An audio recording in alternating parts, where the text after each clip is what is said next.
Vous voulez savoir comment je suis devenu fou? Cela m'est arrivé ainsi. Un jour, bien avant la naissance de nombreux dieux, je me réveillai d'un profond sommeil et trouvai que tous mes masques avaient été volés. Les 7 masques que j'avais façonnés et portés durant 7 vies. Je courus alors sans masque à travers les rues grouillantes en criant « Ô voleur, ô voleur, ô maudit voleur !» Hommes et femmes se moquèrent de moi. Certains accoururent vers leur maison par crainte de ma présence. Lorsque j'arrivai à la place du marché, un jeune homme, debout sur le toit d'une maison, s'écria « C'est un fou !» Je levai les yeux pour le regarder. Le soleil embrassa alors mon visage nu, pour la première fois. Pour la première fois, le soleil embrassa mon visage nu.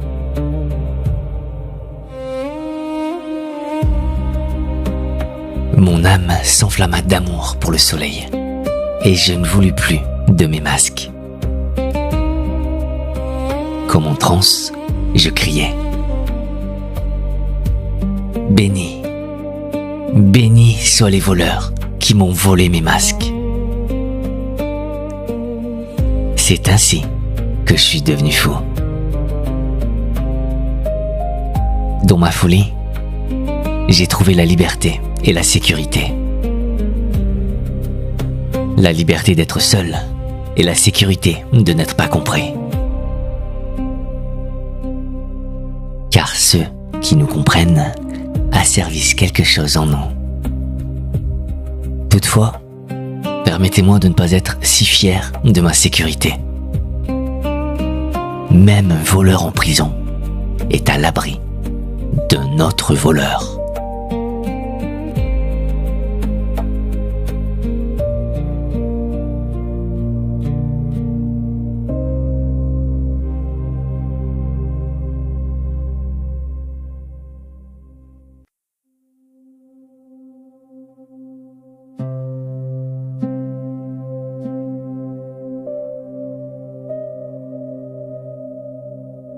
Vous venez d'entendre une histoire très courte, à peine quelques lignes. Et pourtant, si vous restez avec moi, vous allez voir qu'elle contient un monde entier. Un monde que vous connaissez, parce que vous l'habitez chaque jour, souvent sans le savoir. Gibran commence par une question. Vous voulez savoir comment je suis devenu fou?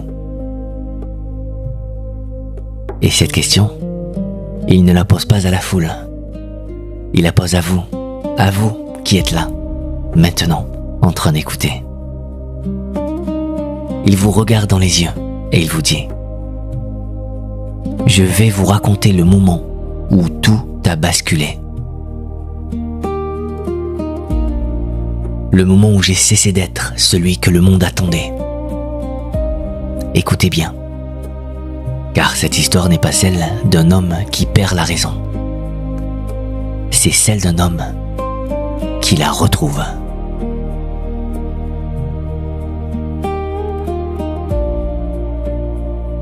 Parlons d'abord des masques. 7 masques façonnés durant 7 vies. 7. Ce chiffre n'est pas un hasard. 7, c'est le nombre de la complétude, le nombre du cycle achevé. Gibran nous dit que ces masques ne sont pas de simples déguisements enfilés un matin de pluie. Ce sont des constructions patientes, minutieuses, édifiées vie après vie, couche après couche, comme on bâtit un mur autour d'un jardin qu'on a fini par oublier. Vous savez de quoi je parle. Vous le savez parce que vous portez, vous aussi, vos propres masques. Celui que vous montrez au travail, poli, efficace, maître de lui. Celui que vous portez en famille, où vous jouez un rôle écrit avant votre naissance. Celui que vous offrez aux amis, celui que vous tendez aux inconnus. Celui que vous gardez pour les moments de solitude. Car oui, même seul, il arrive qu'on porte un masque devant soi-même. Ces masques ne sont pas des mensonges. C'est plus subtil que cela.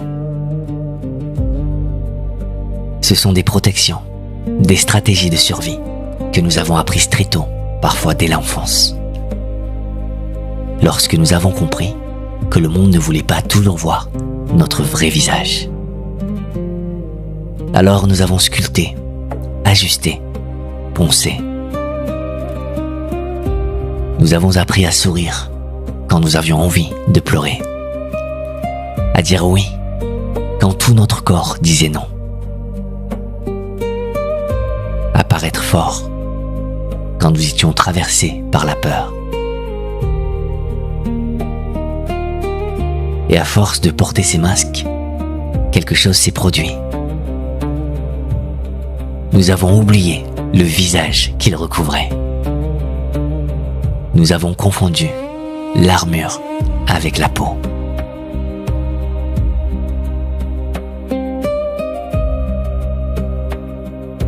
Alors arrive le vol. Un matin, les masques ont disparu. Gibran ne dit pas qu'il les a retirés lui-même, non. On les lui a pris. Et c'est là toute la puissance de cette image. Car dans la vie, les moments de vérité nous arrivent rarement par choix. Ils nous tombent dessus. Une perte,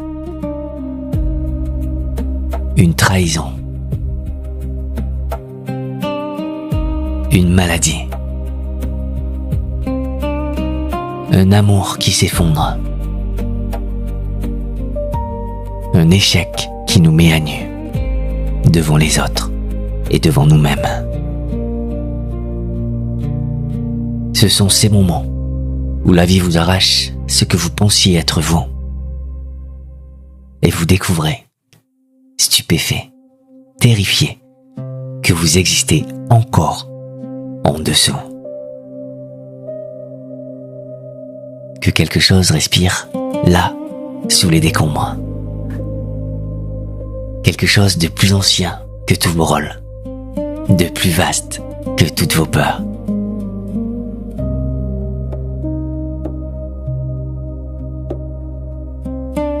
Le premier réflexe du personnage est la panique. Il court dans les rues en criant au vol. Il veut récupérer ses masques. Bien sûr, c'est humain. Quand on nous retire nos certitudes, nos rôles, nos identités fabriquées, nous courons après elles comme on court après un train qui part. Nous voulons revenir à ce que nous connaissions, même si ce que nous connaissions nous étouffait. Parce que l'inconnu, le visage nu, le soi sans costume, ça fait peur. Ça fait terriblement peur. Et le monde autour, que fait-il? Il rit, il se moque, certains fuient. Regardez comme Gibran décrit cela avec une précision nue. Les gens ne comprennent pas cet homme sans masque. Ils le trouvent menaçant. Pas parce qu'il est dangereux, mais parce qu'il leur renvoie quelque chose qu'ils ne veulent pas voir. Un être humain à nu. Un être humain sans rôle. C'est un miroir insupportable pour ceux qui n'ont jamais osé retirer les leurs. Alors il rit pour se protéger. Il fuit pour ne pas être contaminé par cette nudité. Et du haut d'un toit, un jeune homme crie. C'est un fou.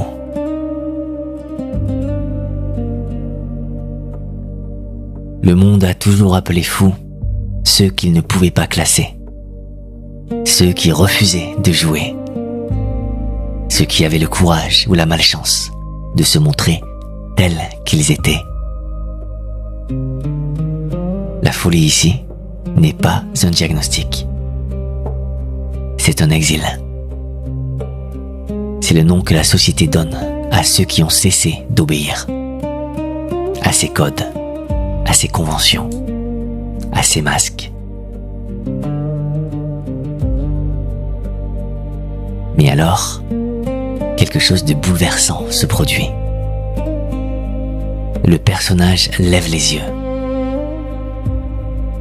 et le soleil touche son visage nu pour la première fois. Relisez cette phrase. Laissez-la vous atteindre.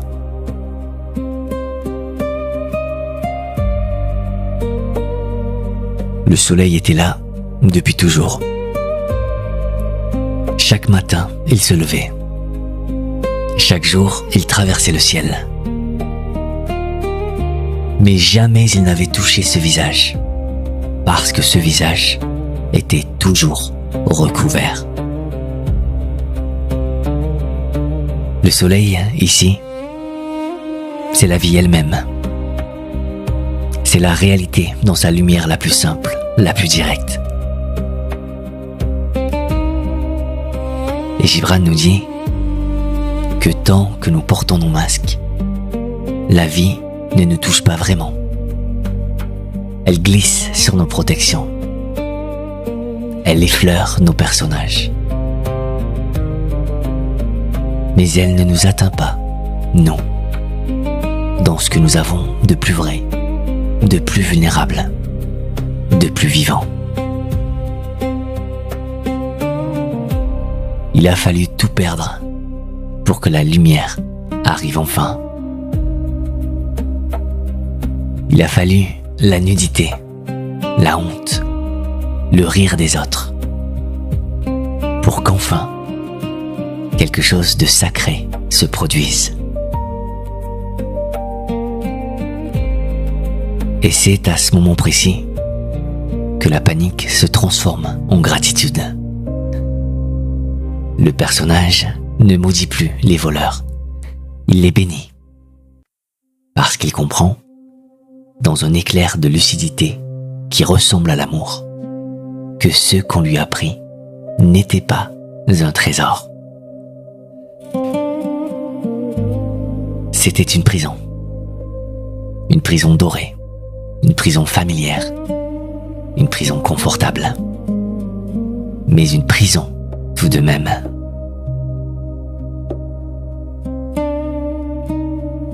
Puis Gibran prononce des mots que je vous demande de garder longtemps en vous. Dans ma folie, j'ai trouvé la liberté et la sécurité. La liberté d'être seul et la sécurité de n'être pas compris. Car ceux qui nous comprennent asservissent quelque chose en nous.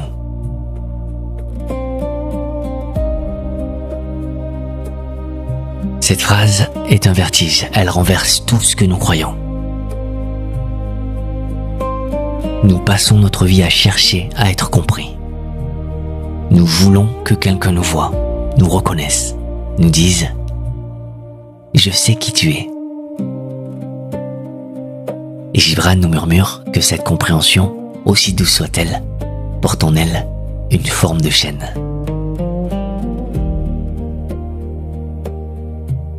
Parce que lorsque quelqu'un vous comprend, il vous fige dans l'image qu'il a de vous. Il vous enferme dans sa lecture. Et vous, pour ne pas le décevoir, pour ne pas briser ce lien, vous commencez à jouer le rôle qu'il attend. Vous portez un nouveau masque, celui que l'autre a taillé pour vous. L'incompréhension, elle, vous laisse libre. Libre de changer. Libre de vous contredire. Libre d'être multiple, mouvant, insaisissable. Comme l'eau, comme le vent, comme tout ce qui est vivant. Mais Gibran ne s'arrête pas là, et c'est en cela qu'il est immense. Il ajoute, dans les toutes dernières lignes, « Permettez-moi de ne pas être si fier de ma sécurité. Même un voleur en prison est à l'abri d'un autre voleur. »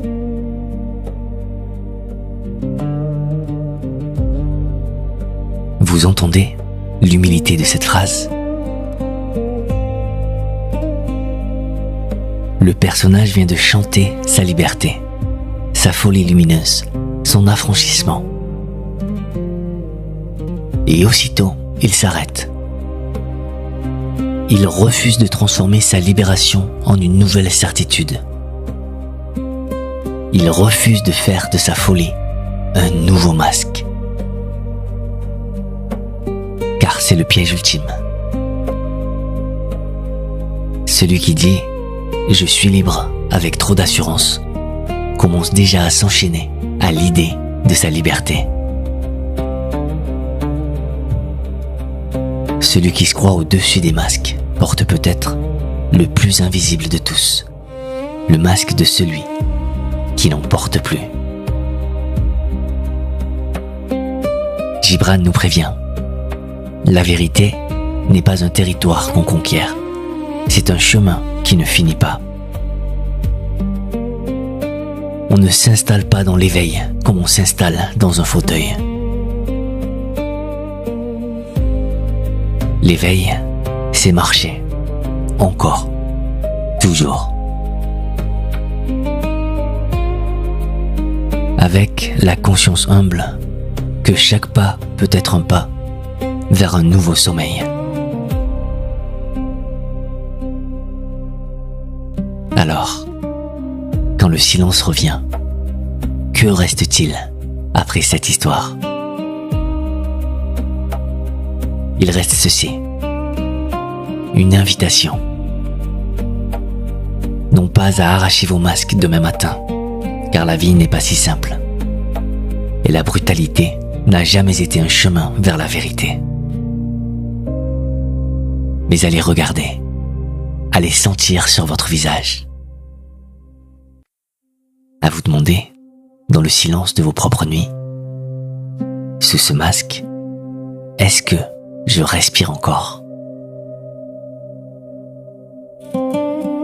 Et si un jour, par accident, par douleur, par grâce, l'un d'entre eux tombe, ne courez pas le ramasser trop vite. Restez un instant dans la lumière. Laissez le soleil toucher ce qu'il n'a jamais touché.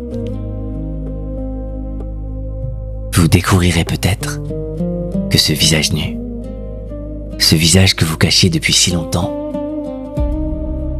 ce visage que vous pensiez trop fragile pour le monde, c'est le seul qui soit réellement le vôtre. Et il est beau. Il est beau, non pas malgré ses cicatrices, non pas malgré ses tremblements, mais avec eux, à travers eux. Il est beau, parce qu'il est vrai.